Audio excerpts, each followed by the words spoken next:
The Future of Work 2030. Je pense qu'il y a beaucoup d'évolutions. La première chose, c'est qu'il faut qu'on change la mentalité, parce qu'aujourd'hui, nous sommes tous des job takers. C'est-à-dire, on prend un boulot. Et la première évolution, c'est une évolution vers le job maker. Ça veut dire que nous-mêmes, on va créer le travail qu'on veut faire.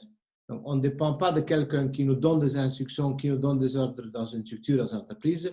C'est nous-mêmes qui vont remplir ce qu'on veut faire et ce qu'on pense qu'on va faire dans le futur. Première chose. Le clé pour le futur, c'est qui? 2030, c'est donc la fameuse génération Z. C'est quoi? C'est des gens qui sont, engagés pour la société, qui sont deux, digitalisés et qui sont trois, pragmatiques. Donc, c'est eux qui vont faire tourner ou ne pas tourner l'économie et le marché du travail. Ça veut dire quoi? Engagé, ça veut dire je ne veux pas travailler dans une entreprise qui travaille que pour le profit. Ça s'est dit passé. Ce qui implique que les entreprises doivent revoir leurs objectifs. Quand l'entreprise démontre qu'ils font quelque chose pour la société, une entreprise qui fait des choses pour le bien-être, pour le développement, pour la santé, c'est eux qui vont attirer des jeunes. Parce que les jeunes aujourd'hui, contrairement à ce qu'on pense, ils sont très engagés, pas politiquement, mais engagés sociétalement. Donc, en 2030, les gens vont aller travailler pour des entreprises qui prennent leurs responsabilités, qui n'utilisent pas les enfants pour travailler, qui, dans le positif, font tout pour être pour le bien-être, pour avoir des produits en bonne santé, des produits qui sont produits avec des normes sociales.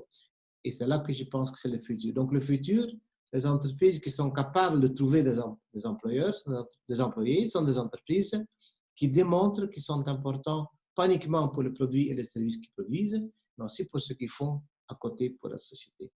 Deuxièmement, pragmatique. Pragmatique parce que les jeunes, la génération Z, sont des gens qui ont voyagé.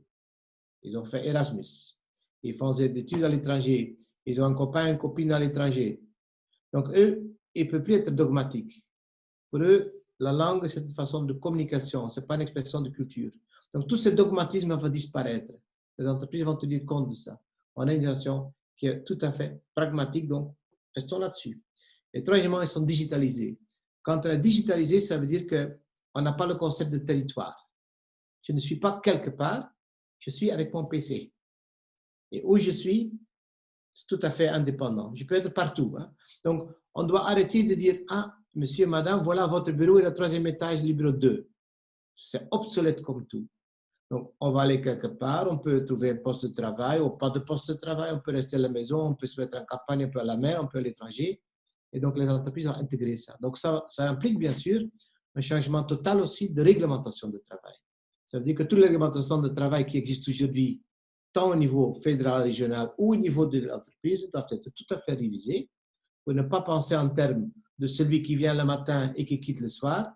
Tout ça, c'est du passé, c'est de l'époque industrielle, des époques des années 50-60.